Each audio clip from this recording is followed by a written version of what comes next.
ஐஸ்வர்யத்தையும் கனத்தையும் மகிமையும் தருகிற நமது ஆண்டவராகிய இயேசு கிறிஸ்துவின் நாமத்தினாலே உங்கள் அனைவருக்கும் எனது அன்பின் நல்வாழ்த்துக்கள். தேவனுடைய வார்த்தையை தொடர்ந்து உங்களோடு கூட நான் பகிர்ந்து கொண்டு வருகிறேன். இந்த நல்ல நாளிலே மூன்றாவதாக தேவனுடைய ஐஸ்வர்யத்தை குறித்து உங்களோடு கூட பகிர்ந்து கொள்ள ஆவியான ஒரு திருவுளம் பற்றினபடியினால் உங்களோடு கூட பகிர்ந்து கொள்ளும்படி ஆண்டவர் கிருபை செய்திருக்கிறார். வேத புஸ்தகத்தை நாம் கண்ணோக்குகிற பொழுது ஐஸ்வர்யமும் கனமும் என்னிடத்தில் உண்டு என்று நீதிமொழிகள் 8:18 நாம் வாசிக்க பார்க்கிறோம். அதே வேளையிலே கர்த்தரின் ஆசீர்வாதமே ஐஸ்வர்யத்தை தரும் என்று நீதிமொழிகள் 10:28 பார்க்கிறோம். இந்த ஐஸ்வர்யத்தையும் சம்பாதிக்க பலன் தருகிறவர் கர்த்தர் என்று உபாகமம் 8:18 நாம் வாசிக்க பார்க்கிறோம். ஆனால் ஐஸ்வர்யத்தையும் கனத்தையும் சம்பாதிக்கிறதற்கு பலன் கொடுக்கிற தேவனை நாம் மறந்து விடுகிறோம். அநேக வேளைகளிலே ஐஸ்வர்யம் நானாய் சம்பாதிக்கிறேன், என்னுடைய சுய முயற்சியினால் சம்பாதிக்கிறேன், என்னுடைய சுய புத்தியினால் சம்பாதிக்கிறேன், என்னுடைய சுய அறிவினால் சம்பாதிக்கிறேன், என்னுடைய படிப்பினால் சம்பாதிக்கிறேன், என்னுடைய பட்டத்தினால் சம்பாதிக்கிறேன், என்னோடு உள்ள நண்பர்களாலே நான் சம்பாதிக்கிறேன் என்று பலர் எண்ணுகிறார்கள். ஐஸ்வர்யத்தை சம்பாதிக்க பலனை ஆண்டவர் தராவிட்டால் ஒன்றுமில்லை.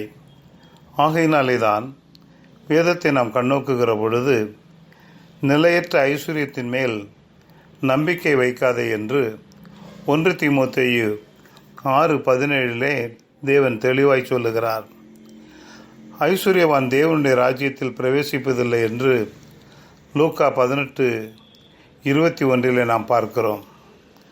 ஆகையினாலே ஐஸ்வர்யவான் பரலோக ராஜ்யத்தில் பிரவேசிப்பது அரிது என்று மத்தேயு 10:23 நாம் பார்க்கிறோம். ஆகையினாலே ஐஸ்வர்யவான் தேவனுடைய ராஜ்யத்துக்குள் பிரவேசிப்பதும் அரிதான ஒரு காரியம்தான். ஆனால் அப்படிப்பட்ட ஒரு சூழ்நிலையிலே இன்றைக்கு ஐஸ்வர்யவான்கள் எல்லாரும் ஏழைகளை அற்பமாய் எண்ணுகிறார்கள். ஏழைகளும் கர்த்தரால் உண்டாக்கப்பட்டவர்கள்தான், கர்த்தரால் தெரிந்து கொள்ளப்பட்டவர்கள்தான். இந்த ஏழைகளும் பணக்காரன் என்று தேவன் வித்தியாசம் பார்க்கிறவர் அல்ல. ஐஸ்வர்ய சம்பன்னராய் இயேசு கிறிஸ்து வித்தியாசம் பார்க்கிறவர் அல்ல. ஆனால் மனுஷன் பணத்தை வைத்து ஐஸ்வர்யத்தை வைத்து இன்றைக்கு வித்தியாசத்தை காண்பிக்கிறதை நாம் பார்க்கிறோம். இன்றைக்கு வெறுத்து தள்ளுகிறதை நாம் பார்க்கிறோம். தொழிலிலே வெறுத்து தள்ளுகிறதை பார்க்கிறோம். குடும்பத்திலே சொத்துக்களை அபகரித்து வெறுத்து தள்ளுகிறதை நாம் பார்க்கிறோம். ஆனால் நாம் போகும் பொழுது ஒன்றும் கொண்டு போவது இல்லை என்பதை தெளிவாய் நாம் தெரிந்து கொள்ள வேண்டும். மாபெரும் வீரனான அலெக்சாண்டர் அவர்கள் தன்னுடைய மரண தருவாயில் அவர் இவ்விதமாய் சொன்ன ஒரு காரியம் எல்லாருக்கும் ஞாபகத்தில் இருக்கும் என்று எண்ணுகிறேன். ஆனால் ஞாபகப்படுத்த விரும்புகிறேன். அவர் மரித்தவுடனே சவப்பெட்டி செய்யுங்கள், என்னுடைய 2 கைகளையும் சவப்பெட்டிக்கு வெளியில் வையுங்கள், வைத்துக்கொண்டு எனக்கு அதிகாரியாக இருந்தவர்கள், எனக்கு ஆலோசகராக இருந்தவர்கள், எனக்கு பொருளாதாரத்தை எல்லாம் பாதுகாக்கிறவராக இருந்தவர்கள், எனக்கு மருத்துவராக இருந்தவர்கள் என்னை சுமந்து கொண்டு செல்லுங்கள் என்று சொல்லி சொன்னார்.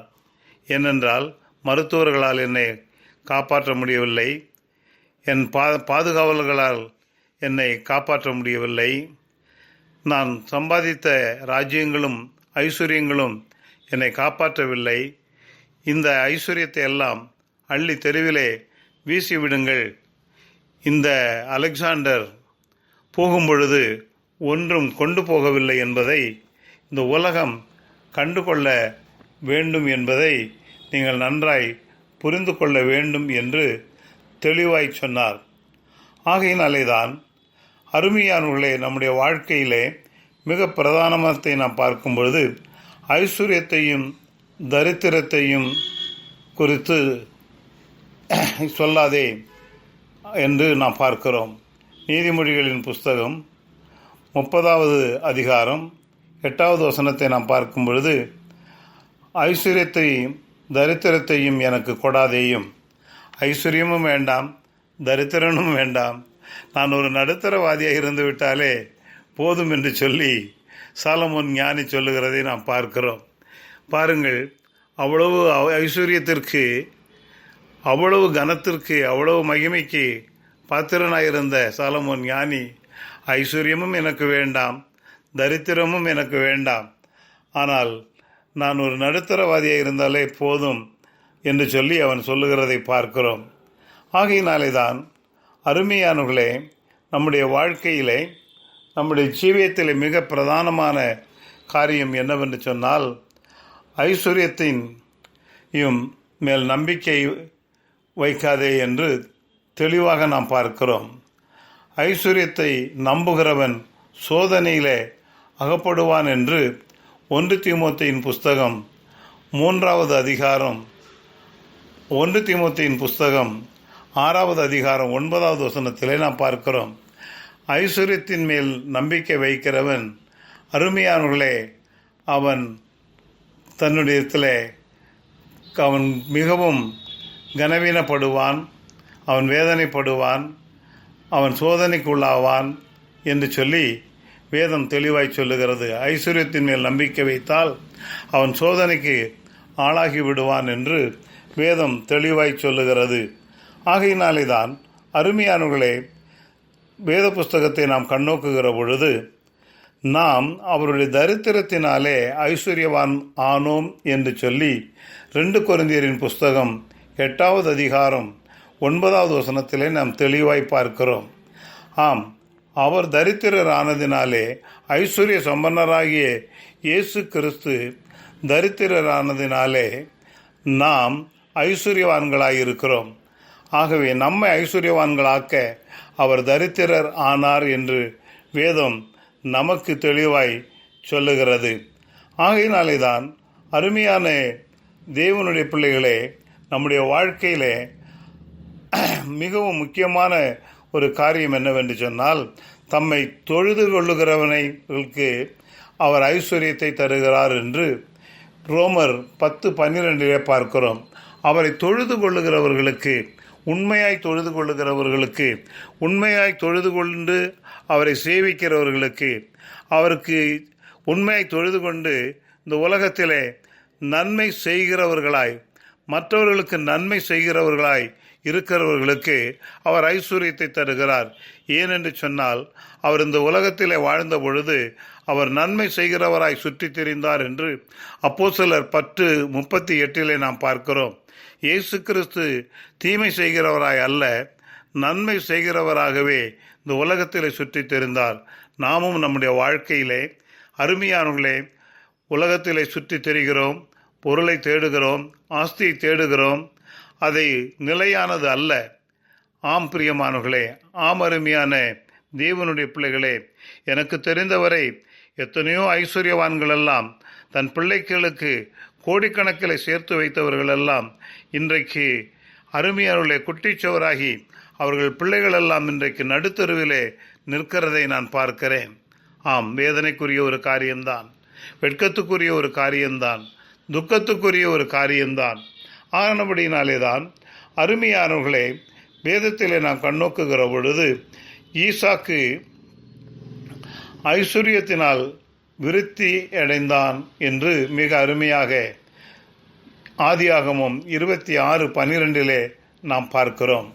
ஈசாக்கு அவன் ஒரு நல்ல மனம் படைத்த ஒரு தேவ மனுஷனாய் இருந்தான்.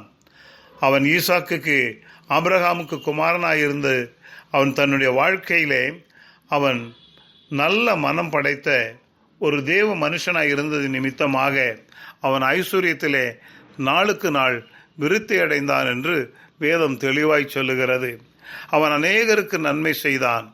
அதே போல நம்முடைய வாழ்க்கையிலும் ஐஸ்வர்யவான்களாய் இருக்கிறதுக்கு காரணம் மற்றவர்களுக்கு நன்மை செய்கிறதற்கு, கஷ்டப்படுகிறவர்களுக்கு அழுகையின் பள்ளத்தாக்கில் கிடக்கிறவர்களுக்கு, வியாதிப்பட்டு கிடக்கிறவர்களுக்கு, வியாதியிலே கஷ்டப்பட்டு வேதனைப்பட்டு ஒன்றும் செய்ய முடியாத நிலையிலே துக்கத்தில் அமிழ்ந்து கொண்டிருக்கிறவர்களுக்கு நன்மை செய்கிறதற்கு. ஆகையினாலே தான் நாம் மற்றவர் ஐஸ்வர்யவான் ஆவதனாலே மற்றவர்களை ஏமாற்றுவதற்கு அல்ல, மற்றவர்களுக்கு நன்மை செய்வதற்காகவே தேவன் நமக்கு ஐஸ்வர்யத்தை கொடுத்திருக்கிறார். ஆகையினாலே தான் மிகவும் அருமையாக வேதம் சொல்லுகிறது, தமது மகிமையின் ஐஸ்வர்யத்தின்படி உங்கள் குறைவுகளை எல்லாம் கிறிஸ்து இயேசுவுக்குள் நிறைவாக்குவார் என்று பிலிப்பியர் 4:19 பவுலடியார் சொல்லுகிறார். ஆம், மகிமையின் ஐஸ்வர்யம், இந்த உலகத்தின் ஐஸ்வர்யத்தை பார்க்கிலும் ஒரு மகிமையின் ஐஸ்வர்யத்தை தேவன் தம்முடைய பிள்ளைகளுக்கு வைத்திருக்கிறார். ஐஸ்வர்யவான்களாய் இருக்கிறதுனால் மிகவும் சந்தோஷம்.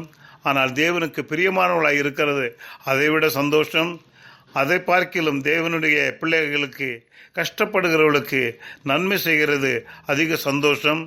அவர்களுடைய வாழ்க்கையிலே உங்கள் குறைவுகள் எல்லாம் மகிமையிலே அவர் நிறைவாக்குவார் என்று வேதம் திட்டமும் தெளிவுமாய் சொல்லுகிறது. ஆகையினாலே உங்கள் குறைவுகள் இந்த நாளிலே பலவிதங்களிலே இருக்கலாம்.